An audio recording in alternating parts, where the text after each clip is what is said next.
আসসালামু আলাইকুম প্রিয় ছাত্রছাত্রীরা, সবাই কেমন আছো? আশা করি সবাই ভালো আছো। আজকে আমরা আরেকটা গুরুত্বপূর্ণ ক্লাসে উপস্থিত হয়েছি। সেটা হলো যে পটাশিয়াম ক্লোরাইড পানিতে দ্রবীভূত হয়, এটা ব্যাখ্যা করো। আমরা আগেই জানি যে আয়নিক যৌগ পানিতে দ্রবীভূত হয়, কিভাবে দ্রবীভূত হয় আজকে আমরা এটার ব্যাখ্যাটা শিখব। তো সমাধানের প্রথমেই দেখো, পানি একটি পোলার দ্রাবক। পানি কেন একটি পোলার দ্রাবক সেটা এখন ব্যাখ্যা দিচ্ছি। যে পানির অণুতে হাইড্রোজেন এর তড়িৎ ঋণাত্মকতা 2.1 এবং অক্সিজেনের তড়িৎ ঋণাত্মকতা 3.5 এর মধ্যে তড়িৎ ঋণাত্মকতার পার্থক্য থাকায়, পার্থক্য মানে হচ্ছে হাইড্রোজেনের তড়িৎ ঋণাত্মকতার মান কম, অক্সিজেনের তড়িৎ ঋণাত্মকতা বেশি। আমরা জানি সমযোজী বন্ধনে শেয়ারকৃত ইলেকট্রন জোড়াকে নিজের দিকে আকর্ষণ করার ক্ষমতাকে তড়িৎ ঋণাত্মকতা বলে। তাহলে যেহেতু এখানে অক্সিজেনের তড়িৎ ঋণাত্মকতা বেশি, সুতরাং এই সমযোজী বন্ধনে শেয়ারকৃত ইলেকট্রন জোড়াকে অক্সিজেনের আকর্ষণ করার ক্ষমতা বেশি। ফলে এই ইলেকট্রন জোড়া কিছুটা অক্সিজেনের দিকে ঝুঁকে থাকে, তাই অক্সিজেনের আংশিক ঋণাত্মক প্রান্ত সৃষ্টি হয় এবং হাইড্রোজেনের আংশিক ধনাত্মক প্রান্ত সৃষ্টি হয়।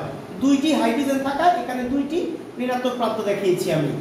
ফলে হাইড্রোজেন আংশিক ধনাত্মক প্রান্ত এবং অক্সিজেন আংশিক ঋণাত্মক চার্জ লাভ করে। ফলে দেখো, অক্সিজেনের প্রত্যেকটি বন্ধনে একটা ধনাত্মক প্রান্ত আর একটি ঋণাত্মক প্রান্তের সৃষ্টি হয়। এইরকম পোল সৃষ্টি হওয়ার বিষয়টাকে বলে পোলার সমযোজী যৌগ। এখন আমরা ব্যাখ্যা করব পটাশিয়াম ক্লোরাইড কিভাবে পানিতে দ্রবীভূত হয়। দেখো, পটাশিয়াম ক্লোরাইড একটি আয়নিক যৌগ। কারণ আমরা জানি ধাতু অধাতুর সাথে ইলেকট্রন আদান প্রদানের মাধ্যমে আয়নিক যৌগ বা আয়নিক বন্ধন গঠন করে। এখানে পটাশিয়াম একটি ধাতু এবং ক্লোরিন একটি অধাতু। ফলে পটাশিয়াম ক্লোরাইড ধাতু আর অধাতু মিলে আয়নিক যৌগ গঠন করবে। তো পটাশিয়াম ক্লোরাইড একটি আয়নিক যৌগ। এই পটাশিয়াম ক্লোরাইডকে যখন আমরা পানিতে মেশাবো, তখন পটাশিয়াম ক্লোরাইডের যে ধনাত্মক প্রান্ত অর্থাৎ ক্যাটায়ন প্রান্ত পটাশিয়াম প্লাস, এই ধনাত্মক প্রান্ত পানির অণুর যে ঋণাত্মক প্রান্ত আছে অক্সিজেন, পানির অণুর ঋণাত্মক প্রান্ত অক্সিজেন ডেল মাইনাস কর্তৃক আকৃষ্ট হয়। ধনাত্মক প্রান্ত ঋণাত্মক প্রান্ত কর্তৃক আকৃষ্ট হয় এবং এই পটাশিয়াম আয়নের কে চার পাশ থেকে পানির অণুর ঋণাত্মক প্রান্ত অক্সিজেন প্রান্তকে ঘিরে ফেলে। দেখো তোমরা এই চিত্রের মধ্যে দেখিয়েছি আমরা, এই হচ্ছে পটাশিয়াম আয়ন বা পটাশিয়াম প্লাস প্রান্ত। এটার চার পাশকে পানির অণুর অক্সিজেন প্রান্ত কি করছে? ঘিরে ফেলেছে। অপরদিকে পটাশিয়াম ক্লোরাইডের যে ঋণাত্মক প্রান্ত অর্থাৎ ক্লোরাইড আয়ন, যেটা এটা হচ্ছে অ্যানায়ন, যেটাকে বলি আমরা ঋণাত্মক আয়নকে আমরা অ্যানায়ন বলি। এই অ্যানায়ন প্রান্ত পানির অণুর ধনাত্মক প্রান্ত কর্তৃক আকৃষ্ট হবে। পানির অণুর ধনাত্মক প্রান্ত হাইড্রোজেন, এই হাইড্রোজেন প্রান্ত কর্তৃক আকৃষ্ট হবে এবং এই ক্লোরাইড আয়নের চার পাশকে হাইড্রোজেন প্রান্ত, পানির অণুর হাইড্রোজেন প্রান্ত কি করে? ঘিরে ফেলে, অর্থাৎ পরিবেষ্টিত করে রাখে।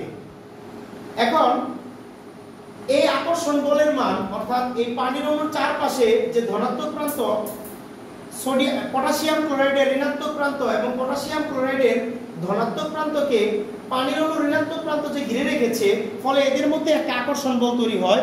এই আকর্ষণ বলের মান যদি পটাশিয়াম ক্লোরাইডের মধ্যাকার বন্ধনের চাইতে বেশি হয়, অর্থাৎ পটাশিয়াম ক্লোরাইডের পটাশিয়াম আয়ন এবং ক্লোরাইড আয়নের মধ্যকার আকর্ষণ বলের চাইতে যদি বেশি হয়, তাহলে পটাশিয়াম আয়ন এবং ক্লোরাইড আয়নের মধ্যকার যে বন্ধন এটা বিচ্ছিন্ন হয়ে যাবে, ভেঙে যাবে।